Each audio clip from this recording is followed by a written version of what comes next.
Marin et navigateur de Reddit. Quelle est la chose la plus incroyable et inexplicable que vous ayez vue en mer?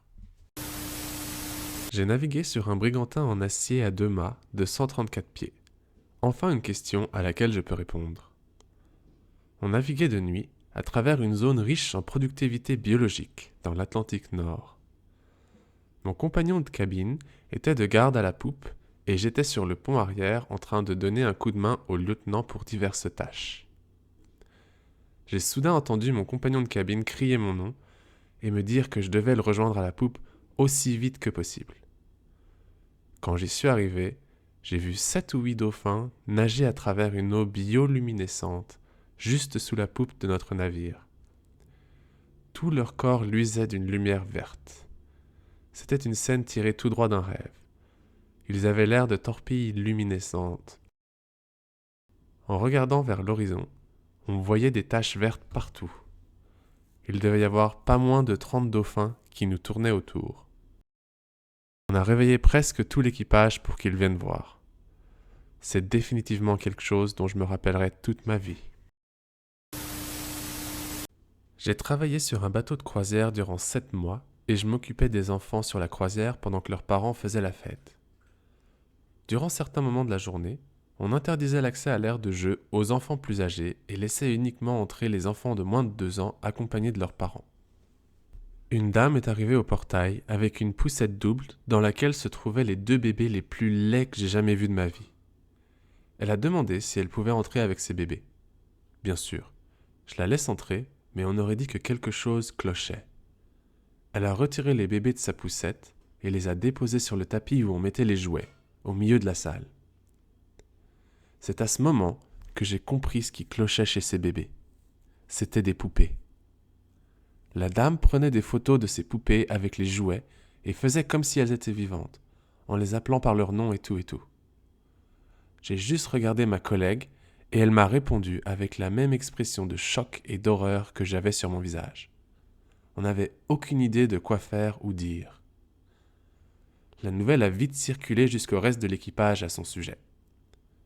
Apparemment, elle avait acheté des bracelets en or pour ses poupées à la bijouterie du navire.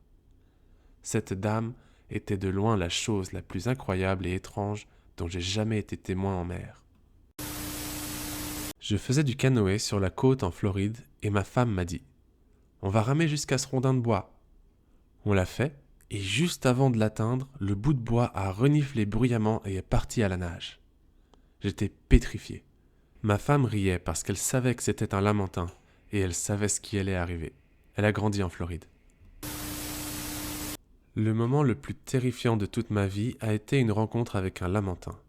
Je pêchais près de l'île de Sanibel dans des eaux qui m'arrivaient à l'épaule quand tout à coup, une chose noire et massive d'environ 3 mètres de long a fait surface devant moi et m'a taclé par l'arrière, me poussant sous l'eau. J'étais certain d'être face à face avec les dents de la mer et que ma vie était finie. Après avoir lutté pour remonter à la surface, j'ai vu cette vache marine, surprise, battre en retraite sans perdre de temps avec moi. On pense toujours qu'on sait ce qui est autour de nous quand on est dans l'eau. Par exemple, on se dit qu'on remarquerait facilement un requin s'il s'approchait trop près. Mais non. Si un lamentin peut vous prendre par surprise, n'importe quelle créature peut le faire aussi. Quand j'avais 11 ans, j'ai pris part à une sortie de pêche nocturne avec les parents d'un ami. À 800 mètres environ du pont Skyway de St. Petersburg, près de Tampa, ils ont aperçu un de ces barils en plastique bleu de 150 litres qui flottait à côté d'une bouée. On s'est donc arrêté à côté et les adultes l'ont tiré sur le bateau pour l'ouvrir. Je me rappelle qu'il ricanait et haletait d'excitation après l'avoir ouvert. Et tout de suite après, la mère de mon ami nous a amenés jusqu'à l'avant du bateau en nous ordonnant de nous asseoir et de regarder droit devant nous quoi qu'il arrive. Naturellement, à 11 ans, le petit crétin curieux que j'étais s'est retourné pour essayer d'apercevoir ce qui intéressait tant les adultes dans ce baril. Quand j'ai jeté un coup d'œil, j'ai vu un tas de sacs plastiques scellés sous vide et plein d'une sorte d'herbe verte. Ce n'est que plusieurs années plus tard que je me suis rendu compte de ce que j'avais vu ce soir-là. Une fois, j'ai failli frapper un corps en rentrant d'une sortie. Le crépuscule était juste en train de tomber, et je revenais d'environ 15 milles au large après une journée de pêche. Je naviguais à peu près à 25 nœuds quand j'ai aperçu du coin de l'œil quelque chose de jaune fluo, juste à bâbord du bateau, et suis presque rentré en collision avec cet objet. J'ai ralenti, j'ai fait demi-tour pour tenter de découvrir ce que c'était, mais je ne l'ai pas retrouvé. Et comme il se faisait tard et que le soleil était déjà presque sous l'horizon, j'ai décidé qu'il serait plus sage de rentrer. Le jour suivant, un corps a été retrouvé sur la côte, à 40 km au nord. Il portait des cuissardes de pêche jaunes. Je ne peux pas affirmer avec certitude que c'est le même objet avec lequel j'ai failli entrer en collision, mais je serais prêt à le parier. J'étais en route vers le nord du Japon après le tragique tsunami de 2011 pour porter secours aux sinistrés.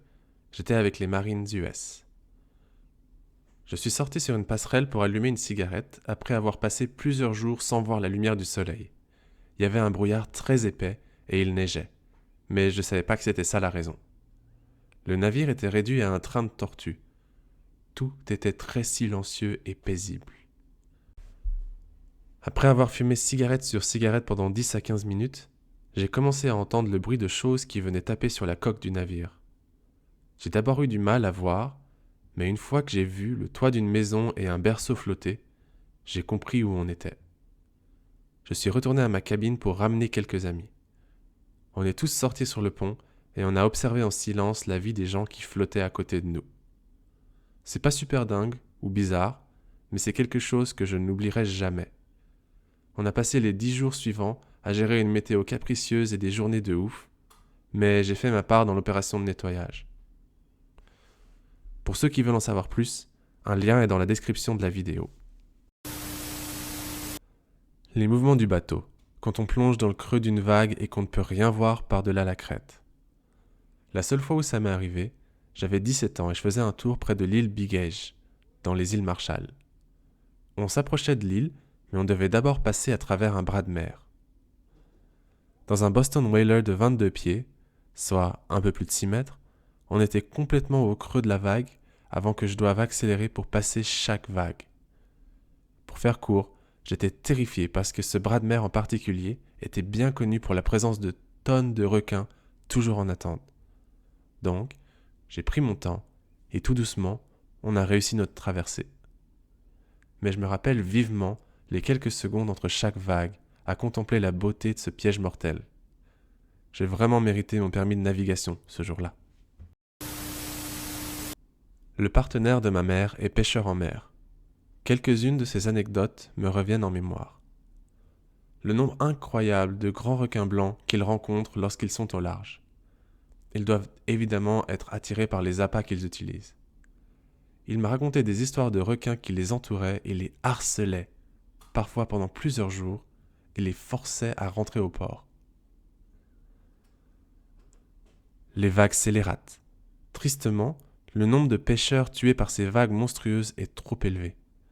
Imaginez Mère Nature en train de déchaîner une vague énorme sortie de nulle part et qui fait disparaître un bateau de pêche entier, tuant tout son équipage.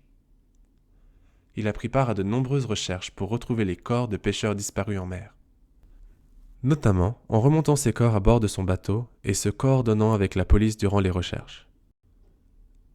Mon histoire préférée est quelque chose qu'il a vu sur Terre lorsqu'il était en mer.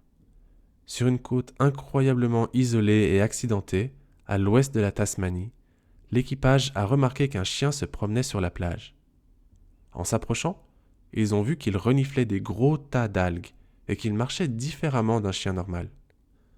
En continuant de s'approcher, ils ont remarqué quelque chose d'autre. Il avait l'air d'avoir des rayures sur l'arrière de son corps. Oui, depuis ce jour-là, ils pensent avoir vu un tigre de Tasmanie, aussi connu sous le nom de thylacine. De nombreuses observations de spécimens vivants ont été rapportées, même récemment, et beaucoup de pêcheurs locaux affirment les avoir vus dans cette même région.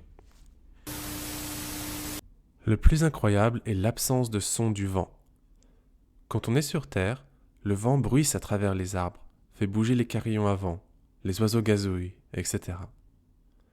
Dans le grand large, aucun de ces sons n'existe. C'est très étrange de sentir le vent sur son visage, mais que ce dernier ne fasse aucun bruit. Juste une force qui se déplace sur votre peau et qui s'en va délicatement, sans faire de bruit.